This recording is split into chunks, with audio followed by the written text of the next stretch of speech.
ರಾಗಿ ಹಾಲುಬಾಯಿ ಇದೊಂದು ತುಂಬ ಹಳೆಯ ಟ್ರೆಡಿಷನಲ್ ಫುಡ್ಡು. ಆದರೆ ಈಗಿನ ಕಾಲದಲ್ಲಿ ಇದನ್ನು ಎಲ್ಲ ಮರೆತೇ ಬಿಟ್ಟಿದ್ದಾರೆ. ಹಾಗಾಗಿ ಇವತ್ತು ನಾನು ಈ ರೆಸಿಪಿನ ಮಾಡಿ ತೋರಿಸ್ತಾ ಇದ್ದೀನಿ ಯಾವ ರೀತಿಯಾಗಿ ಬಂದಿದೆ ಅಂತ ಹೇಳಿ. ತುಂಬಾ ಸುಲಭವಾಗಿ ಮಾಡ್ಕೊಬಿಡ್ಬೋದು. ಅಂದರೆ ಫಸ್ಟ್ ಟೈಮ್ ಮಾಡ್ತಾಯಿದ್ದೀನಿ, ನನಗೆ ಹೇಗೆ ಬರುತ್ತೆ ಈ ರೆಸಿಪಿ ಅಂತ ಯೋಚನೆ ಮಾಡಬೇಕಾಗಿಲ್ಲ. ಇನ್ಫ್ಯಾಕ್ಟ್ ಹೇಳ್ಬೇಕಂದ್ರೆ ನಾನು ಕೂಡ ಇದೇ ಫಸ್ಟ್ ಟೈಮ್ ಈ ರೆಸಿಪಿನ ಟ್ರೈ ಮಾಡಿದ್ದು. ತುಂಬಾ ಟೇಸ್ಟಾಗಿ ಬಂದಿದ್ದು, ತುಂಬಾ ಪರ್ಫೆಕ್ಟಾಗಿ ಜೆಲ್ಲಿ ಟೈಪಲ್ಲಿ ತುಂಬಾ ರುಚಿಯಾಗಿ ಬಂದಿತ್ತು. ಅಂದರೆ ನಾನು ಹೇಳ್ಕೊಟ್ಟಿರೋಂಥ ಮೆಷರ್ಮೆಂಟಲ್ಲೇ ನೀವು ಕೂಡ ಫಾಲೋ ಮಾಡೋದಾದರೆ ತುಂಬಾ ಕರೆಕ್ಟಾಗಿ ಪರ್ಫೆಕ್ಟಾಗಿ ರಾಗಿ ಹಾಲ್ಬಾಯಿನ ಮಾಡ್ಬೋದು. ಹಾಗೆ ಈ ವಿಡಿಯೋನ ಎಲ್ಲೂ ಸ್ಕಿಪ್ ಮಾಡದೆ ಪೂರ್ತಿಯಾಗಿ ನೋಡಿ.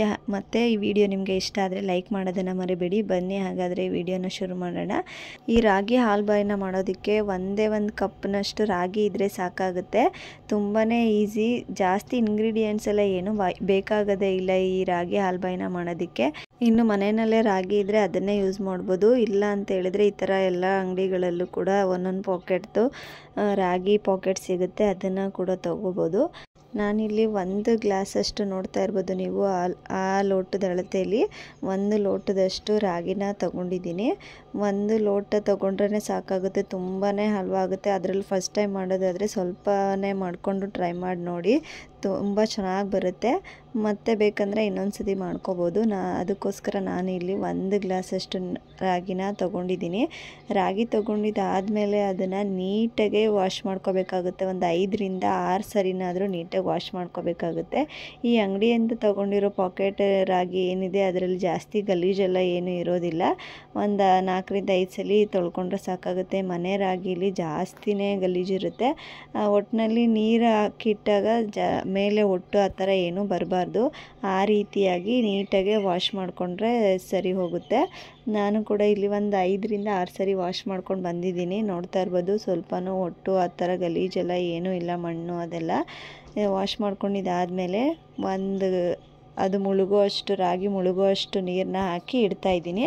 ಈ ರಾಗಿನ ನಾವು ಒಂದು 6ರಿಂದ 8 ಗಂಟೆಗಳ ಕಾಲ ನೆನೆಯೋದಕ್ಕೆ ಇಡಬೇಕಾಗುತ್ತೆ. ಇಲ್ಲಾಂದರೆ ಓವರ್ ನೈಟ್ ನೆನೆಸಿಟ್ಟು ಬೆಳಿಗ್ಗೆ ರೆಸಿಪಿನ ಮಾಡ್ಕೊಳ್ಳೋದಾದರೆ ಇನ್ನೂ ಚೆನ್ನಾಗಿರುತ್ತೆ.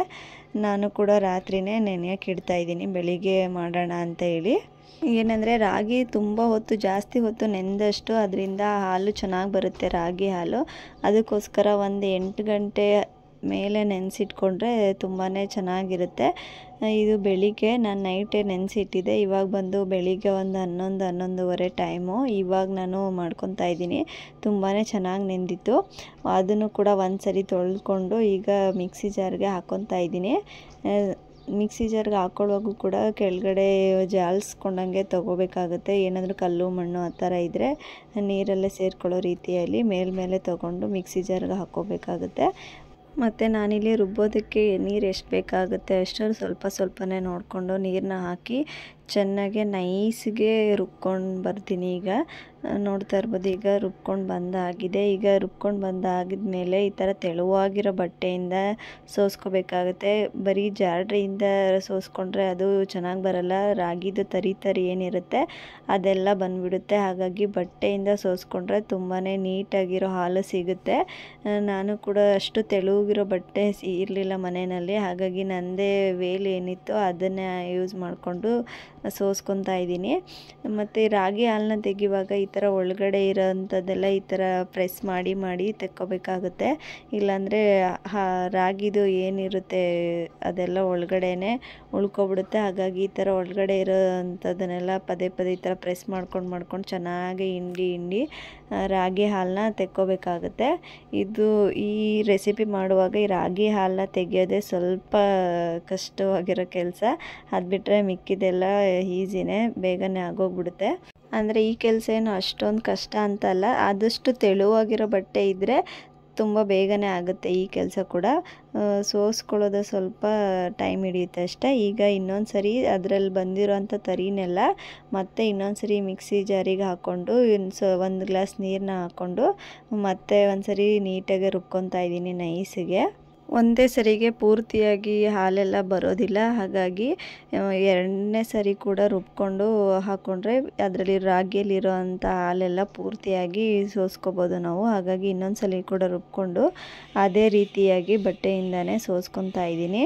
ಈ ಸರಿನೂ ಕೂಡ ಅದೇ ಥರ ಪ್ರೆಸ್ ಮಾಡಿ ಸೋಸ್ಕೊಂಡ್ರೆ ತೆಳುವಾಗಿರೋ ಬಟ್ಟೆ ಹಾಕ್ಕೊಂಡು ಸೋಸ್ಕೊಂಡ್ರೆ ಎರಡನೇ ಸರಿ ಅಷ್ಟು ಏನು ಕಷ್ಟ ಆಗೋದಿಲ್ಲ, ಬೇಗನೆ ಬಂದ್ಬಿಡುತ್ತೆ ಹಾಲೆಲ್ಲ. ಹಾಗಾಗಿ ಸೋಸ್ಕೊಂಡಿದ್ದಾದಮೇಲೆ ನೋಡ್ತಾ ಇರ್ಬೋದು ರಾಗಿ ತರಿ ಬರೀ ತರಿ ಮಾತ್ರ ಇದೆ, ಇದರಲ್ಲಿ ಯಾವುದೇ ಥರ ಹಾಲಿನ ಸಿಗೋದಿಲ್ಲ. ಹಾಗಾಗಿ ಅದನ್ನು ಸೈಡಿಗೆ ಇಟ್ಕೊಂಡು ಈಗ ಹಾಲು ಬಂದಿರೋದನ್ನ ತೋರಿಸ್ತಾ ಇದ್ದೀನಿ. ಎಷ್ಟು ಹಾಲು ಸಿಕ್ಕಿದೆ ನೋಡ್ತಾ ಇರ್ಬೋದು. ಮತ್ತು ಈಗ ಎರಡನೇ ಸ್ಟೆಪ್ಪು, ರಾಗಿನ ಯಾವ ಮೆಜರ್ಮೆಂಟಲ್ಲಿ ತೊಗೊಂಡಿದ್ವಿ ಅದೇ ಮೆಜರ್ಮೆಂಟಲ್ಲಿ ತೆಂಗಿನಕಾಯಿ ಕೂಡ ತೊಗೊತಾ ಇದ್ದೀನಿ. 1 ಲೋಟ ರಾಗಿಗೆ 1 ಲೋಟ ತೆಂಗಿನಕಾಯಿ ಕೂಡ ಇದೆ. ಈ ಥರ ಫಸ್ಟಿಗೆ ನೀರು ಹಾಕ್ತೆ ರುಬ್ಕೊಂಡು ಈಗ 1 ಗ್ಲಾಸ್ ನೀರನ್ನ ಹಾಕ್ಕೊಂಡು ಅದನ್ನು ಕೂಡ ಚೆನ್ನಾಗಿ ನೈಸಿಗೆ ರುಬ್ಕೊಂಬಂದಿದ್ದೀನಿ. ರುಬ್ಬಿದಾದಮೇಲೆ ಅದನ್ನು ಕೂಡ ಈ ಥರ ಬಟ್ಟೆಯಿಂದನೇ ಸೋಸ್ಕೊತಾ ಇದ್ದೀನಿ. ಕಾಯಿ ಹಾಲು ಕೂಡ ಇದಕ್ಕೆ ಈ ರೆಸಿಪಿ ಮಾಡೋದಕ್ಕೆ ತುಂಬಾ ಮೇಯ್ನ್ ಇಂಗ್ರೀಡಿಯೆಂಟ್ಸು. ಹಾಗಾಗಿ ಕಾಯಿನ ಇನ್ನೂ ಸ್ವಲ್ಪ ಜಾಸ್ತಿ ಹಾಕ್ಕೊಂಡ್ರು ನಡೆಯುತ್ತೆ, ಪರವಾಗಿಲ್ಲ. ಅದ್ರದ್ದು ಕೂಡ ಹಾಲನ್ನ ತಗೊತಾ ಇದ್ದೀನಿ. ಕಾಯಿ ಹಾಲನ್ನ ಈಸಿಯಾಗೆ ತಗೊಬೋದು, ಅದೇನಷ್ಟು ಕಷ್ಟ ಆಗೋದಿಲ್ಲ, ಬೇಗನೆ ಬಂದ್ಬಿಡುತ್ತೆ ಕಾಯಿ ಹಾಲು. ಕಾಯಿ ಹಾಲು ಕೂಡ ಒಂದೇ ಸರಿಗೆ ಪೂರ್ತಿಯಾಗಿ ಬರೋದಿಲ್ಲ, ಅದನ್ನು ಕೂಡ ಎರಡೆರಡು ಸರಿ ರುಬ್ಕೊಂಡು ತಕ್ಕೋಬೇಕಾಗುತ್ತೆ. ಈಗ 1 ಸರಿ ಆದಮೇಲೆ ಈಗ ಎರಡನೇ ಸರಿ ಕೂಡ ಮಿಕ್ಸಿ ಜಾರ್ಗೆ ಹಾಕ್ಕೊಂಡು 1 ಗ್ಲಾಸ್ ಮೇಲೇ 1-1.5 ಗ್ಲಾಸ್ ಅಷ್ಟು ನೀರನ್ನ ಹಾಕ್ಕೊಂಡು ಚೆನ್ನಾಗೆ ನೈಸಿಗೆ ರುಬ್ಕೊಂಡು ಅದನ್ನು ಕೂಡ ಸೋಸ್ಕೊತಾ ಇದ್ದೀನಿ. ನೋಡ್ತಾ ಇರ್ಬೋದು 1 ಲೋಟದಷ್ಟು ಕಾಯಿಗೆ ಎಷ್ಟು ಹಾಲು ಸಿಕ್ಕಿದೆ ಅಂತ ಹೇಳಿ. ಕಾಯಿ ಹಾಲು ಫೈನಲಾಗಿ ನೋಡ್ತಾ ಇರ್ಬೋದು ರಾಗಿ ಹಾಲು ಮತ್ತು ಕಾಯಿ ಹಾಲು ಎಷ್ಟು ಸಿಕ್ಕಿದೆ ಅಂತ ಹೇಳಿ. ರಾಗಿ ಹಾಲು ಬಂದು ಅದೇ ಲೋಟದಲ್ಲಿ 4 ಲೋಟದಷ್ಟು ಸಿಕ್ಕಿದೆ. ಕಾಯಿ ಹಾಲು ಬಂದು 3 ಲೋಟದಷ್ಟಾಗಿದೆ. ಇದಕ್ಕೆ ಎಷ್ಟು ನೀರನ್ನ ಉಪಯೋಗಿಸ್ಕೊಂಡು ರುಬ್ಕೊತೀವೋ ಅಷ್ಟು ಚೆನ್ನಾಗಿ ಬರುತ್ತೆ. ಮತ್ತು ರಾಗಿ ಬೇಯೋದಕ್ಕೂ ಕೂಡ ಸ್ವಲ್ಪ ಜಾಸ್ತಿನೇ ನೀರು ಬೇಕಾಗುತ್ತೆ. ಜಾಸ್ತಿನೇ ನೀರನ್ನ ಹಾಕ್ಕೊಂಡು ಈ ಥರ ಕುದಿಸಿ ಬೇಯಿಸಿ ಸ್ವೀಟನ್ನ ಮಾಡೋದ್ರಿಂದ ಸ್ವೀಟ್ ಟೇಸ್ಟು ಕೂಡ ತುಂಬಾ ಚೆನ್ನಾಗಿರುತ್ತೆ. ಹಾಗಾಗಿ ನೀರನ್ನ ಕಡಿಮೆ ಹಾಕ್ಕೊಳ್ಳೋದ್ರ ಬದಲು ಸ್ವಲ್ಪ ಜಾಸ್ತಿನೇ ಹಾಕ್ಕೊಂಡ್ರೂ ಪರವಾಗಿಲ್ಲ, ಚೆನ್ನಾಗಿ ಬರುತ್ತೆ ಸ್ವೀಟು. ಹಾಗಾಗಿ ಈಗ ಒಂದು ದಪ್ಪ ತಳದ ಪಾತ್ರೆನ ತೊಗೊಂಡಿದ್ದೀನಿ. ಪಾತ್ರೆ ಬಿಸಿ ಆದಮೇಲೆ ಅದಕ್ಕೆ ರಾಗಿ ಹಾಲು ಮತ್ತು ಕಾಯಿ ಹಾಲು ಏನು ತೆಗೆದಿದ್ವಿ ಎರಡನ್ನೂ ಕೂಡ ಸೇರಿಸ್ಕೊತಾ ಇದ್ದೀನಿ. ಸೇರಿಸ್ಕೊಂಡು ಒಂದ್ಸರಿ ನೀಟಾಗಿ ಮಿಕ್ಸ್ ಮಾಡ್ಕೊತಾ ಇದ್ದೀನಿ. ಈಗ ಫಸ್ಟಿಗೆ ನಾನು ಗ್ಯಾಸ್ನ ಐ ಫ್ಲೇಮಲ್ಲಿ ಇಟ್ಕೊಂಡಿದ್ದೀನಿ, 1 ಕುದಿ ಬರೋವರೆಗೂ ಐ ಫ್ಲೇಮಲ್ಲಿ ಇಟ್ಕೊಂಡು ಈಗ 1 ಲೋಟ ರಾಗಿ ಏನು ತಗೊಂಡಿದ್ವಿ ಅದಕ್ಕೆ 2 ಲೋಟದಷ್ಟು ಕುಟ್ಟಿ ಪುಡಿ ಮಾಡಿರೋ ಅಂತಹ ಬೆಲ್ಲನ ಸೇರಿಸ್ಕೊತಾ ಇದ್ದೀನಿ. ಬೆಲ್ಲನ ಈ ಥರ ಡೈರೆಕ್ಟಾಗೂ ಕೂಡ ಸೇರಿಸ್ಕೋಬೋದು, ಇಲ್ಲ ಅಂತ ಹೇಳಿದ್ರೆ ಒಂದು ಪಾತ್ರೆಯಲ್ಲಿ 1 ಗ್ಲಾಸಷ್ಟು ನೀರನ್ನ ಹಾಕ್ಕೊಂಡು ಬೆಲ್ಲನ ಕರಗಿಸ್ಕೊಂಡು ನಂತರ ಅದನ್ನ ಸೋಸ್ಕೊಂಡು ಕೂಡ ಸೇರಿಸ್ಕೋಬೋದು. ನಾನಿಲ್ಲಿ ಡೈರೆಕ್ಟಾಗಿ ಹಾಕ್ಕೊಂಡಿದ್ದೀನಿ, ಆ ಥರ ಗಲೀಜು ಆ ಥರ ಏನೂ ಅನಿಸಿಲ್ಲ, ಹಾಗಾಗಿ ಡೈರೆಕ್ಟಾಗಿ ಹಾಕ್ಕೊಂಡಿದ್ದೀನಿ. ಬೆಲ್ಲ ಹಾಕ್ಕೊಂಡಿದ್ಮೇಲೆ ಇದನ್ನು ಕೈ ಬಿಡದೆ ಹಾಗೆ ತಿರುಗಿಸ್ತಾನೆ ಹೋಗಬೇಕಾಗುತ್ತೆ, ಯಾಕಂದರೆ ಗಂಟಾಗೋ ಚಾನ್ಸಸ್ ಇರುತ್ತೆ. ನೋಡ್ತಾ ಇರ್ಬೋದು ಈಗ ಸಣ್ಣದಾಗಿ ಗಂಟು ಥರ ಕಾಣ್ತಾ ಇದೆ. ಈ ಥರ ಆಗುತ್ತೆ ಕಾಮನ್ ಆಗಿ, ಆದರೆ ಬೇಯ್ತಾ ಇದೇನು ಗಂಟು ಅಂತ ಅನಿಸೋದಿಲ್ಲ, ಸರಿ ಹೋಗ್ಬಿಡುತ್ತೆ. ಫಸ್ಟ್ ಸ್ಟಾರ್ಟಿಂಗ್ ಆಗುತ್ತೆ, ಆಮೇಲೆ ಸರಿ ಹೋಗ್ಬಿಡುತ್ತೆ. ಇದಕ್ಕೇನು ಜಾಸ್ತಿ ಟೆನ್ಷನ್ ಮಾಡ್ಕೊಳ್ಳೋದು ಬೇಕಾಗಿಲ್ಲ, ಗಂಟು ಆಗ್ಬಿಡ್ತಲ್ಲ ಅಂತ ಹೇಳಿ. ನೆಕ್ಸ್ಟ್ ಇಲ್ಲಿ ಅದಕ್ಕೆ ಬೇಕಾಗಿರೋಂಥ ಬೇರೆ ಇಂಗ್ರೀಡಿಯೆಂಟ್ಸ್ ಅಂದರೆ ಏಲಕ್ಕಿ ಕಾಯಿ. ನಾನಿಲ್ಲಿ 5-6 ಏಲಕ್ಕಿ ಕಾಯಿನ ತೊಗೊಂಡಿದ್ದೀನಿ. ಎಲ್ಲದನ್ನು ಬಿಡಿಸ್ಕೊಂಡು ಒಂದು ಕುಟಾಣಿಗೆ ಹಾಕ್ಕೊಂಡು ಚೆನ್ನಾಗೇ ಪುಡಿ ಮಾಡ್ಕೊತೀನಿ. ಇಲ್ಲ ಅಂತ ಹೇಳಿದರೆ ಕಾಯಿನ ರುಬ್ಕೊತಿರಲ್ಲ, ಆವಾಗಲೇ ಮಿಕ್ಸಿಗೂ ಕೂಡ ಹಾಕ್ಕೊಂಡು ಚೆನ್ನಾಗಿ ರುಬ್ಕೊಂಡ್ರೆ ಅದು ಕೂಡ ಸರಿ ಹೋಗುತ್ತೆ. ನಾನಿಲ್ಲಿ ಕುಟ್ಕೊತಾ ಇದ್ದೀನಿ, ನೈಸಿಗೆ ಪುಡಿ ಆಗಿರಬೇಕು. ಪುಡಿ ಮಾಡ್ಕೊಂಡಿದ್ದಾದಮೇಲೆ ಈ ಟೈಮಲ್ಲೇ ನಾನು ಏಲಕ್ಕಿ ಪೌಡರ್ನ ಸೇರಿಸ್ಕೊತಾ ಇದ್ದೀನಿ. ನೋಡ್ತಾ ಇರ್ಬೋದು ಈಗ ಐ ಫ್ಲೇಮಿಂದ ನಾನು ಲೋ ಅಥವಾ ಮೀಡಿಯಮ್ ಫ್ಲೇಮ್ ಮಧ್ಯ ಹೇಳ್ಬೇಕಂದ್ರೆ ಲೋ ಫ್ಲೇಮಲ್ಲೇ ಇಟ್ಕೊಂಡಿದ್ದೀನಿ. 1 ಕುದಿ ಬರೋವರೆಗೂ ಅಷ್ಟೇ ಐ ಫ್ಲೇಮಲ್ಲಿ ಇಟ್ಕೋಬೇಕು. 1 ಕುದಿ ಬಂದಿದ್ದಾದಮೇಲೆ ಪೂರ್ತಿ ರೆಸಿಪಿ ಮುಗಿಯೋವರೆಗೂ ಲೋ ಫ್ಲೇಮಲ್ಲಿ ಇಟ್ಕೊಂಡೇ ಮಾಡಬೇಕು. ಏಲಕ್ಕಿ ಪೌಡರ್ ಹಾಕಿದ್ದಾದಮೇಲೆ 1 ಚಿಟಿಕೆಯಷ್ಟು ಉಪ್ಪನ್ನು ಕೂಡ ನಾನು ಸೇರಿಸ್ಕೊಂಡೆ. ಉಪ್ಪನ್ನ ಹಾಕೊಳ್ಳೋದ್ರಿಂದ ಬ್ಯಾಲೆನ್ಸ್ ಸರಿ ಹೋಗುತ್ತೆ. ಯಾವುದೇ ಒಂದು ಸ್ವೀಟ್ ರೆಸಿಪಿ ಮಾಡುವಾಗ ಈ ಥರ ಉಪ್ಪನ್ನ ಆ್ಯಡ್ ಮಾಡ್ಕೊಳ್ಳೋದ್ರಿಂದ ಆ ಸ್ವೀಟ್ದು ಟೇಸ್ಟ್ ಇನ್ನೂ ಕೂಡ ಎನ್ಹಾನ್ಸ್ ಆಗುತ್ತೆ ಅಂತ ಹೇಳ್ಬೋದು. ನೋಡ್ತಾ ಇರ್ಬೋದು ಮೊದಲಿಗೆ ಎಷ್ಟು ಗಂಟು ಥರ ಇತ್ತು, ಈಗ ಎಲ್ಲ ಪೂರ್ತಿಯಾಗಿ ಹೋಗಿ ಅಂದರೆ ಅದು ರಾಗಿ ಬೇಯ್ತಾ ಬೇಯ್ತಾ ಗಂಟೆಲ್ಲ ಹೋಗುತ್ತೆ. ಅದರದ್ದು ಸ್ವೀಟ್ದು ಸ್ಟ್ರಕ್ಚರ್ ಏನಿದೆ ಅದು ತುಂಬ ಚೆನ್ನಾಗಿ ಬರ್ತಿದೆ. ಹಾಗೆ ಮಧ್ಯೆ ಮಧ್ಯೆ ಈ ಥರ ನಾನು ತುಪ್ಪನ ಆ್ಯಡ್ ಮಾಡ್ಕೊತಾ ಇದ್ದೀನಿ. ತುಪ್ಪ ಆ್ಯಡ್ ಮಾಡೋದ್ರಿಂದ ಸ್ವೀಟ್ದು ಟೇಸ್ಟ್ ಕೂಡ ಇನ್ನೂ ಜಾಸ್ತಿ ಆಗುತ್ತೆ. ಹಾಗೆ ಸ್ವೀಟ್ ಮಾಡುವಾಗ ಈ ಥರ ತುಪ್ಪ ಹಾಕ್ಕೊಳ್ಳೋದ್ರಿಂದ ಅದ್ರ ಸ್ಟ್ರಕ್ಚರು ಮತ್ತು ಕಲರು ಎಲ್ಲ ಸ್ವಲ್ಪ ಚೇಂಜ್ ಆಗುತ್ತೆ. ಅದ್ರ ಟೇಸ್ಟೇ ಒಂಥರ ತುಪ್ಪ ಹಾಕೋದ್ರಿಂದ ಪೂರ್ತಿಯಾಗಿ ಅದ್ರ ರೆಸಿಪಿದು ಟೇಸ್ಟೇ ಒಂಥರ ಡಿಫ್ರೆಂಟಾಗಿ ಬರುತ್ತೆ. ಒಂದೆರಡು ಸರಿ ತುಪ್ಪನ ಹಾಕ್ಕೊಂಡು ಚೆನ್ನಾಗಿ ಮಿಕ್ಸ್ ಮಾಡ್ಕೊತಾ ಇದ್ದೀನಿ. ತುಪ್ಪ ಇಷ್ಟ ಇಲ್ಲ ಅನ್ನೋರು ತುಪ್ಪನ ಸ್ಕಿಪ್ ಮಾಡಿ ಕೂಡ ಮಾಡ್ಕೋಬೋದು. ಆದರೆ ತುಪ್ಪ ಹಾಕಿ ಮಾಡೋದ್ರಿಂದ ಸ್ವೀಟ್ ಅಂದ್ರೇ ಅದರಲ್ಲಿ ತುಪ್ಪ ಇರಲೇಬೇಕು, ಚೆನ್ನಾಗಿರುತ್ತೆ ಟೇಸ್ಟ್. ಹಾಗಾಗಿ ತುಪ್ಪನ ಒಂದೆರಡು ಸರಿ ಹಾಕ್ಕೊಂಡು ಮಧ್ಯ ಮಧ್ಯ ಚೆನ್ನಾಗಿ ಮಿಕ್ಸ್ ಮಾಡ್ಕೊತಾ ಇದ್ದೀನಿ. ನೋಡ್ತಾ ಇರ್ಬೋದು ಆಲ್ಮೋಸ್ಟ್ ಒಂದು ಅರ್ಧ ಗಂಟೆ ಆದಮೇಲೆ ಈ ಥರ ಒಂದು ಸ್ಟ್ರಕ್ಚರ್ ಬಂದಿದೆ ಅಂತ ಹೇಳ್ಬೋದು. ಇದು ಬೇಯಿಸೋದಕ್ಕೆ 1.25 ಅವರ್ ಟೈಮ್ ಹಿಡಿಯುತ್ತೆ ಪೂರ್ತಿಯಾಗಿ ರೆಸಿಪಿ ಮುಗಿಯೋದಕ್ಕೆ. ಇದೊಂದು ಅರ್ಧ ಗಂಟೆ ಆದಮೇಲೆ ಈ ಥರ ಬಂದಿದೆ. ಹಾಗೆ ಸೈಡಲ್ಲಿ ನಾನು ಸ್ವೀಟ್ನ ಹಾಕ್ಕೊಳ್ಳೋದಕ್ಕೆ ಅಂತೇಳಿ ತಟ್ಟೆನ ತೊಗೊಂಡಿದ್ದೀನಿ. ತಟ್ಟೆಗೆ ತುಪ್ಪನ ಸವರಿ ಇಟ್ಕೊತಾ ಇದ್ದೀನಿ.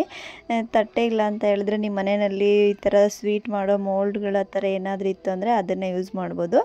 ಇರಲಿಲ್ಲ ಅಂತ ಹೇಳಿದರೆ ಈ ಥರ ಒಟ್ಟಿ ಇರುತ್ತಲ್ಲ ಆ ಥರ ತಟ್ಟೆನ ಬಳಸ್ಕೊಂಡ್ರೆ ಚೆನ್ನಾಗಿ ಬರುತ್ತೆ. ಅದು ಕಟ್ ಮಾಡೋದಕ್ಕೂ ಸ್ವೀಟ್ ಶೇಪ್ ಕೂಡ ಚೆನ್ನಾಗಿ ಬರುತ್ತೆ. ಹಾಗಾಗಿ ನಾನು ಕೂಡ ಅದೇ ಥರ ತಟ್ಟೆನ ತುಪ್ಪ ಸವರಿ ರೆಡಿ ಮಾಡಿ ಇಟ್ಕೊತಾ ಇದ್ದೀನಿ. ಯಾಕಂದರೆ ಅರ್ಜೆಂಟಿಗೆ ಅದು ಆಗಿದ ತಕ್ಷಣ ಹಾಕ್ಕೊಳ್ಳೋದಕ್ಕೆ ಸರಿ ಹೋಗುತ್ತೆ ಅಂತ ಹೇಳಿ. ಈಗ ನೋಡ್ತಾ ಇರ್ಬೋದು 1.25 ಅವರ್ ಆಗಿದೆ. ಈಗ ಸ್ವಲ್ಪ ಕಡಿಮೆ ಕೂಡ ಆಗಿದೆ, ಅದು ಮೊದಲಿದ್ದಷ್ಟಿಲ್ಲ, ಕಡಿಮೆ ಕೂಡ ಆಗಿದೆ. ಮತ್ತು ಇನ್ನು ಸ್ವಲ್ಪ ತೆಳುಗಿದೆ, ಇನ್ನೊಂಚೂರು ಗಟ್ಟಿ ಆದರೆ ಸರಿ ಹೋಗುತ್ತೆ. ಹಾಗೆ ಕೈ ಆಡಿಸ್ತಾನೆ ಇರಬೇಕು, ಕೈ ಆಡಿಸೋದನ್ನ ಬಿಡಬಾರ್ದು.